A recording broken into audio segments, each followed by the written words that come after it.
Hello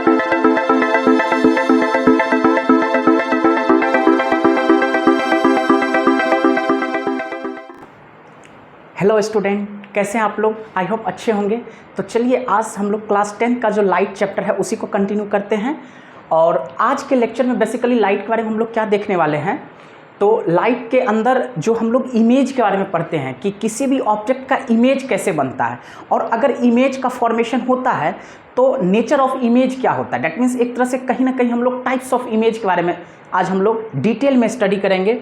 और साथ ही साथ लैटरल इन्वर्जन, जैसा कि आप लोग जानते हो, जैसे आप अपना फेस देखते हो तो आप अपना फेस अगर किसी प्लेन मिरर के अंदर देखते हो तो वहाँ पे क्या होता है कि जो जैसे आप यहाँ पे स्ट्रेट किसी मिरर के आगे अपने फेस को देख रहे हैं तो आपको वहाँ पे जो लेफ्ट आई है मिरर के अंदर, इमेज के अंदर, वो एक्चुअली आपका राइट आई होता है, और जो राइट होता है वो लेफ्ट दिखता है। डैट मीन्स अगर कोई वर्ड को आप यहाँ पे लिख देते हो तो वो आपको उल्टा दिखाई देता है इमेज के दौरान, यानी कि प्लेन मिरर में जब उसी को देखोगे तो वो आपको अपोजिट दिखाई देगा। तो इसी फेनोमेनन को हम लोग लैटरल इन्वर्जन कहते हैं, और इसी को आज हम लोग बहुत अच्छे तरीके से समझेंगे। और कुछ एक न्यूमेरिकल के जरिए हम लोग प्लेन मिरर के कॉन्सेप्ट को भी बहुत अच्छे से समझेंगे कि एक्चुअली प्लेन मिरर के अंदर अगर इमेज का फॉर्मेशन होता है तो किस तरीके से होता है, और इमेज डिस्टेंस वगैरह को हम लोग कैसे फाइंड आउट कर सकते हैं। तो चलिए हम लोग देखते हैं आज लाइट के अंदर बेसिकली आज जो हम लोग देखने वाले इमेज क्या होता है, how the formation of image will takes place. तो very simple, how we can understand. जैसे मान के देखिए, सबसे पहले आपको समझना है कि कोई भी ऑब्जेक्ट का इमेज बनता कैसे है। तो जब कोई सोर्स ऑफ लाइट, जैसे मान लेते हैं कि सपोज कीजिए कि हमने यहाँ पे ये चॉक होल्डर को हम अपने हाथ में रखे हुए हैं, इसका इमेज मिरर के अंदर कैसे बनेगा। तो बहुत ही सिंपल, कोई भी जो सोर्स ऑफ लाइट है वहाँ से लाइट, यानी कि जो भी हमारे पास सोर्स ऑफ लाइट होगा, क्योंकि किसी भी ऑब्जेक्ट के पास अपना खुद का कोई लाइट नहीं है, तो सोर्स ऑफ लाइट जो है वहाँ से लाइट किस पे फॉल करेगा, इस चॉक होल्डर के ऊपर फॉल करेगा, और यहाँ से ये रिफ्लेक्ट होकर के जब मिरर के ऊपर जाएगा देन इमेज फॉर्मेशन होगा, यानी कि तभी जा करके इसका इमेज क्या होगा, बनेगा। ऐसा नहीं है कि मिरर हो सकता है किसी लेंस से होकर के क्रॉस करे।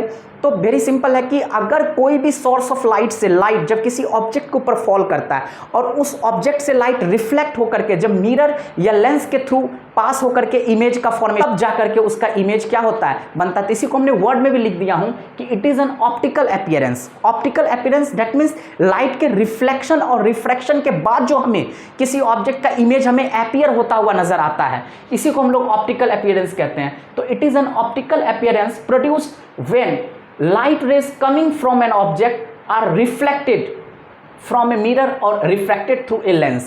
मैंने ऑलरेडी सिंपल बता दिया कि अगर कोई भी सोर्स ऑफ लाइट से ऑब्जेक्ट, सबसे पहले लाइट क्या करेगा, ऑब्जेक्ट के ऊपर फॉल करेगा, और उस ऑब्जेक्ट से रिफ्लेक्ट होकर के जब किसी मिरर या लेंस से होकर के पास करेगा, then only the formation of image will takes place. तो बहुत ही सिंपल है। और हम कहते हैं कि हम किसी ऑब्जेक्ट को देखते कैसे हैं, तो बहुत ही सिंपल है, कैसे समझ सकते हैं, यानी कि जब कोई भी ऑब्जेक्ट, कोई भी लाइट जब उस ऑब्जेक्ट के ऊपर फॉल करता है और उस ऑब्जेक्ट से रिफ्लेक्ट होकर के जब क्या होता है, रेटिना होता है, तो उसी रेटिना के ऊपर क्या होता है, इमेज का फॉर्मेशन होता है। तो एक बार हम फिर से रिपीट कर देते हैं, हम किसी ऑब्जेक्ट को देखते कैसे हैं। तो जो भी हमारे पास सोर्स ऑफ लाइट होता है वहां से लाइट क्या करता है, उस ऑब्जेक्ट के ऊपर फॉल करता है और वहां से रिफ्लेक्ट होकर के हमारे आई पे पड़ता है। तो हमारे आई के रेटिना पे जो इमेज का फॉर्मेशन होता है, तब जाकर के हम किसी ऑब्जेक्ट को क्या करते हैं, देख पाते हैं। अगर रेटिना के बियॉन्ड बनेगा तो भी हम किसी ऑब्जेक्ट को नहीं देख पाएंगे। तो वेरी सिंपल, जब हमारे रेटिना पे प्रॉपर इमेज बनता है देन ओनली हम किसी ऑब्जेक्ट को क्या करते हैं, देख पाते हैं। तो आपको ये समझने में कोई दिक्कत नहीं होगा। अब चलिए हम लोग टाइप्स ऑफ इमेज के बारे में देखते हैं। तो वेरी सिंपल, दो तरह का इमेज होता है, वर्चुअल इमेज और रियल इमेज। जैसा कि नाम से ही पता चलता है, what is the meaning of virtual. Virtual का मतलब एक तरह से हाइपोथेटिकल दैट मीन्स जो हमें जब तक ऑब्जेक्ट किसी भी मिरर के कांटेक्ट में है तब तक उसका इमेज है,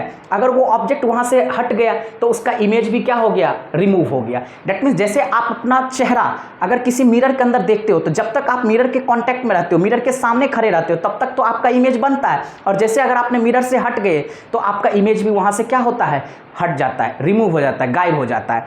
तो यानी कि वर्चुअल इमेज को हम कैसे डिफाइन कर सकते हैं, बहुत सिंपल, एक ऐसा इमेज जिसको कि हम किसी स्क्रीन पे ऑब्टेन नहीं कर सकते हैं। तो उसी को हमने वर्ड में लिख दिया, which cannot be obtained on A screen, यानी कि एक ऐसा इमेज जिसको हम स्क्रीन पे ऑब्टेन नहीं कर सकते हैं, ऐसे इमेज को हम लोग क्या कहेंगे, वर्चुअल इमेज। और जब हम किसी ऑब्जेक्ट के इमेज को अगर स्क्रीन पे ऑब्टेन नहीं कर सकते हैं तो ऑब्वियसली हम उसको कहीं पे कैरी भी नहीं कर सकते हैं, और ना ही हम उसको क्या कर सकते हैं, प्रिंट कर सकते हैं, ना ही हम उसको ट्रांसफर कर सकते हैं, कुछ भी नहीं कर सकते हैं।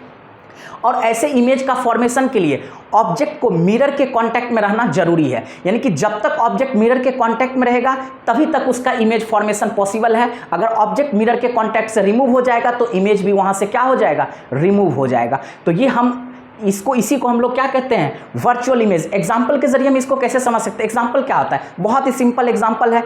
आप अपना चेहरा जो आप मिरर के अंदर देखते हो वो बेस्ट एग्जाम्पल है किसका, वर्चुअल इमेज को समझने के लिए, जिसको मैंने लिख भी दिया हूं, लुक इनटू ए मिरर। जब कोई भी इंसान अपना चेहरा किसी मिरर के अंदर देखता है तो वहां पे उसका कौन सा इमेज फॉर्मेशन होता है, वर्चुअल इमेज। दैट मींस जो इमेज बनता है वो नेचर में कैसा होता है, वर्चुअल होता है।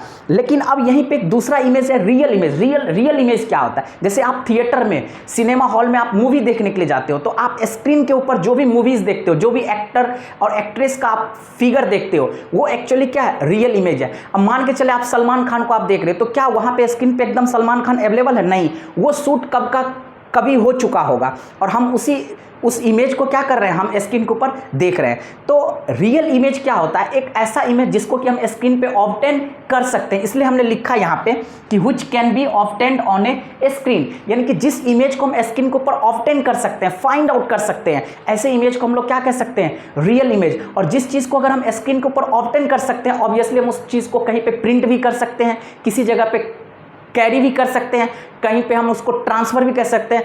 यानी कि बेस्ट एग्जांपल हम इसको ऐसे समझेंगे, जैसे आजकल जितने भी हमारे पास सोशल मीडिया के सोर्स है, चाहे इंस्टाग्राम हो, फेसबुक हो, व्हाट्सएप हो, ट्विटर हो, इन सब पे जितने भी इमेज हम यहाँ से वहाँ पे सेंड करते हैं एक दूसरे को अपने फ्रेंड सर्कल में, वो सारे के सारे कौन से इमेज होते हैं, रियल इमेज होता है, क्योंकि हम वर्चुअल इमेज को तो कभी भी कहीं पे ट्रांसफर कर ही नहीं सकते हैं। तो ये आप बहुत अच्छे से समझिए, आपका कॉन्सेप्ट क्लियर हो जाएगा, क्लियर हो गया होगा कि जितना भी हम सोशल मीडिया के साइट्स पे इमेज को हम लोग ट्रांसफर करते हैं, छोटे छोटे पिक्स को हम लोग भेजते हैं एक दूसरे के ऊपर, या छोटे छोटे जॉक्स को भी पिक्चर के फॉर्मेट में, या कार्टून वगैरह भी छोटे छोटे पिक्चर को या स्मॉल वीडियो को भी जो हम एक जगह से दूसरी जगह भेजते हैं अपने फ्रेंड सर्कल में, ये सब सारे बेस्ट एग्जांपल है किसको समझने के लिए, रियल इमेज को समझने के लिए। इसलिए मैंने लिख दिया हूं कि which can be obtained on A screen, can be printed और कैन बी कैरीज। इसका बेहतरीन एग्जांपल आप यहाँ पे लिख भी दिया हूँ, इमेज ऑन सिनेमा स्क्रीन, यानी कि किसी भी थिएटर के ऊपर, जैसे टीवी के ऊपर आप जो कुछ भी पिक्चर, सीरियल या न्यूज जो कुछ भी देखते हैं वहाँ पे जो भी इमेज दिखाई देता है वो बेस्ट एग्जांपल है रियल इमेज को समझने के लिए। तो आई होप आपको समझने में कोई दिक्कत नहीं हुआ होगा। वंस अगेन हम बस आपको जो वर्चुअल और रियल में दो चीज़ को दिमाग में रखना है कि जो वर्चुअल इमेज होता है वो स्क्रीन पे ऑब्टेन नहीं किया जा सकता है, यानी कि स्क्रीन पे हम उसको ऑब्टेन नहीं कर सकते हैं। और दूसरा चीज क्या होता है कि वर्चुअल इमेज बनने के लिए ऑब्जेक्ट हमेशा मिरर के कांटेक्ट में रहना जरूरी है। जब तक ऑब्जेक्ट मिरर के कांटेक्ट में रहेगा then only image is form, otherwise no chance. Real के लिए क्या है, एक बार अगर ऑब्जेक्ट किसी भी लेंस या मिरर के कांटेक्ट में आ गया और वहां पे अगर उसका इमेज फॉर्म्ड हो गया तो उसके लिए फिर से उस ऑब्जेक्ट को मिरर या लेंस के कांटेक्ट में आने की कोई रिक्वायरमेंट नहीं है। एक जैसे आपने किसी मोबाइल फोन से आपने सेल्फी ले लिया या किसी का पिक्चर को आपने फोटो आपने खींच लिया तो वो इमेज क्या हो गया, आपके सेल फोन में कैप्चर हो गया, यानी कि स्टोर हो गया। अब आप मान के चलिए उसको कहीं भी किसी भी सोशल मीडिया पे साइट पे भेजोगे तो उसके लिए कोई ज़रूरी नहीं कि वो ऑब्जेक्ट आपके कांटेक्ट में हो, ऐसा कोई ज़रूरी नहीं। यानी कि रियल इमेज को एक बार कैप्चर करने के बाद हम कहीं भी उसको क्या कर सकते हैं, ट्रांसफर कर सकते हैं। चलिए अब हम लोग लेटरल इन्वर्जन को बहुत अच्छे से समझने का, लेटरल इन्वर्जन जैसा कि ऑलरेडी हमने आपको बता रखा हूं कि लेटरल इन्वर्जन के अंदर क्या होता है, बहुत ही सिंपल है कि जब किसी भी ऑब्जेक्ट को आप मिरर के सामने रखते हो तो उसके ऊपर जो कुछ भी लिखा रहता है वो अगर यहाँ पे आपको सीधा दिख रहा है तो मिरर के अंदर क्या दिखाई देगा, उल्टा। जैसे इसको और अच्छे से समझ सकते हैं, डॉक्टर के यहाँ कभी आपने आई टेस्टिंग के लिए जाओ तो आप देखोगे डॉक्टर क्या करता है, आपको चश्मा पहना देता है और कहता है उस पर पढ़ो। जब आप चश्मा पढ़ के देखते हो तो वो बिल्कुल सही दिखाई देता है, लेकिन जब चश्मा हटा करके देखोगे तो वो क्या लिखा रहता है, उल्टा लिखा रहता है। और जैसे चश्मा लिखाते हो तो वो उसको क्या कर देता है, करेक्ट कर देता है। या हम कह सकते हैं कि जब आप किसी भी ऑब्जेक्ट का इमेज, जैसे मान लेते हैं हम अपना ही इमेज अगर किसी मिरर के अंदर देख रहे हैं, तो हमारा जो लेफ्ट आई है वो मिरर के अंदर राइट दिखेगा, और जो यहाँ पे राइट है वो किस में दिखेगा, लेफ्ट में दिखेगा। तो इसी चीज़ को हम लोग लेटरल इन्वर्जन कहते हैं। जैसे आप समझ सकते हो, जैसे एम्बुलेंस आप एक वर्ड किसी भी स्क्रीन के ऊपर लिख दो, और जब आप उसी को मिरर पे उसका इमेज जो उसका मिरर पे आप क्या करो कि किसी वर्ड के ऊपर आप, जैसे हम यहाँ पे एग्जांपल के जरिए भी दिखाया हूँ कि जैसे यहाँ पे देखो, ये हमारे पास एक कोई भी मान लेते हैं स्लेट, छोटा बच्चे जो लिख पढ़ते हैं ना सिलेट, वो सिलेट मैंने ले लिया, उसके ऊपर मैंने लिख दिया ब्लू, और इसको ले जा करके हम किसके सामने खड़ा कर देंगे, मिरर के पास, और मिरर में जब हम इसका इमेज दिखेंगे तो ये ऐसा दिखाई देगा, अपोजिट दिखाई देगा, उल्टा। जो यहाँ पे राइट में है वो, सॉरी जो यहाँ पे लेफ्ट है वो इसमें क्या बन गया, राइट। यानी कि जो ऑब्जेक्ट का लेफ्ट है वो इमेज के अंदर क्या बन जाएगा, राइट, और जो ऑब्जेक्ट का राइट है वो इमेज के अंदर क्या बन जाएगा, लेफ्ट बन जाएगा। जैसे आप यहाँ पे रेड, और जब देखोगे इमेज के अंदर तो ये उल्टा दिखाई देगा। डेट मीन्स एम्बुलेंस अगर लिखा हुआ है तो आप जब उसको मिरर के अंदर देखोगे तो वो उसका जो इमेज देखोगे वो उल्टा दिखाई देगा। तो इसी फेनोमेनन को हम लोग क्या कहते हैं, लैटरल इन्वर्जन कहते हैं। इंटरेस्टिंग क्वेश्चन हमने आपको प्लेन मिरर के कॉन्सेप्ट को समझाने के लिए यहाँ पे एक बहुत ही इंटरेस्टिंग एग्जांपल लिया हूँ, इसके जरिए आई होप आपको बहुत अच्छे से समझ में आएगा। देखिए क्वेश्चन क्या कह रहा है कि Sita is observing her image in a plane mirror, the distance, यानी कि सीता जो है वो अपने इमेज को कहाँ पे ऑब्जर्व कर रही है, एक प्लेन मिरर में अपने इमेज को वो क्या कर रही है, ऑब्जर्व कर रही है। The distance between the mirror and her image, आप यहाँ पे ध्यान देखिए, यानी कि मिरर और उसके इमेज का बीच का डिस्टेंस हमारे पास कितना है, 5 metre. That means the distance between the mirror and her image is 5 metre if she moves 2 metre, यानी कि 2 metre towards the mirror. That means initially जो सीता और उसके इमेज के बीच का डिस्टेंस है वो कितना है, sorry the distance between the mirror and her image, sorry इसको हम कैसे समझेंगे, देखिए मान लेते हैं ये हमने एक प्लेन मिरर ले लिया,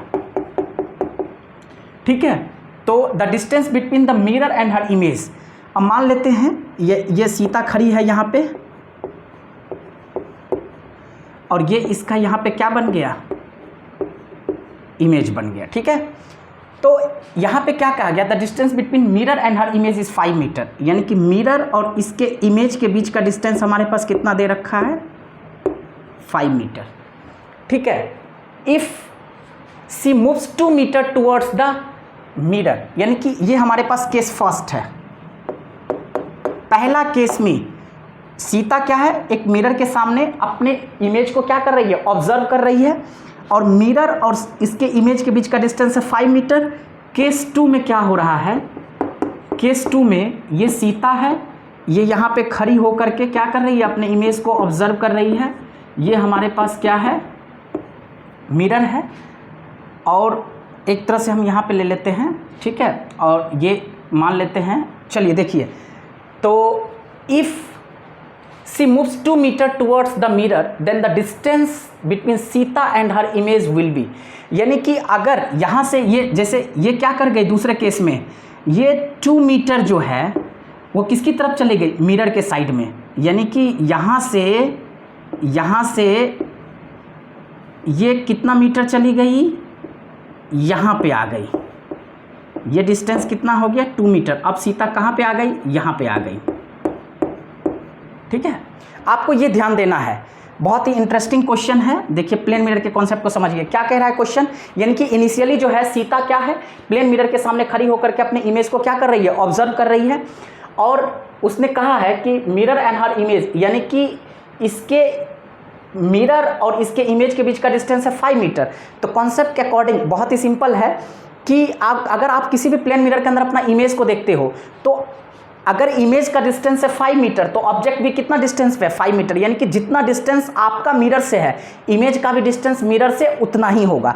यानी कि ऑब्वियसली हम कह सकते हैं कि अगर मिरर और इसके इमेज के बीच का डिस्टेंस 5 मीटर है तो हम ये जरूर कह सकते हैं कि सीता और इसके मिरर के बीच का भी डिस्टेंस कितना हो जाएगा, 5 मीटर। इसमें कोई दिक्कत वाली बात नहीं है। दूसरा केस कह रहा है कि अगर सीता 2 मीटर किसकी तरफ मूव करिए, मिरर की तरफ, तो अब बताओ उसका डिस्टेंस कितना हो गया, यानी कि 2 मीटर किसकी तरफ चली गई, मिरर की तरफ। तो टोटल डिस्टेंस हमारे पास इसके बीच का कितना था, 5 मीटर, और 2 मीटर इसकी तरफ चली गई सीता, तो ये यहाँ पे सीता का पोजीशन है, तो डिस्टेंस हमारे पास कितना बचा 3 मीटर। डिस्टेंस सीता है वो 2 मीटर मिरर की तरफ चली गई, तो टोटल डिस्टेंस हमारे पास सीता का इस मिरर तक का कितना था 5 मीटर। 2 मीटर आगे की तरफ चली गई, तो हमारे पास डिस्टेंस यानी कि सीता का जो मिरर से डिस्टेंस है वो कितना बचा 3 मीटर। तो ऑब्वियसली जो इसका इमेज बनेगा सीता का वो भी कितना मीटर के डिस्टेंस पे बनेगा 3 मीटर के डिस्टेंस पे बनेगा। वो भी कितना मीटर हो जाएगा 3 मीटर। वेरी मीटर था, 2 मीटर मूव कर गए 3 मीटर, तो 3 मीटर इमेज के साइड में भी हो। टोटल हमारे पास टोटल डिस्टेंस हमारे पास कितना हो गया 3 + 3 metre. That means total distance हमारे पास कितना हो गया 6 मीटर। डी ऑप्शन हमारा क्या हो गया राइट हो गया। डी ऑप्शन हमारे पास क्या हो गया राइट हो गया। देखिए ये क्वेश्चन को कोई समझने में कोई दिक्कत, बहुत ही सिंपल। पहले जो दे रखा है सीता का और यानी कि मिरर और उसके इमेज का डिस्टेंस कितना है 5 मीटर। तो ऑब्वियसली अगर मिरर और इमेज का डिस्टेंस 5 मीटर है तो सीता का भी इमेज मिरर से कितना हो जाएगा 5 मीटर। अब वो मिरर की तरफ 2 मीटर चली गई, तो टोटल था 5 में से 2 चला गया, कितना बचा 3, तो इमेज का भी डिस्टेंस कितना हो जाएगा 3। तो हम 3 और +3 कर दिए, कितना मीटर आ गया आंसर 6 मीटर। तो आई होप आपको समझने में कोई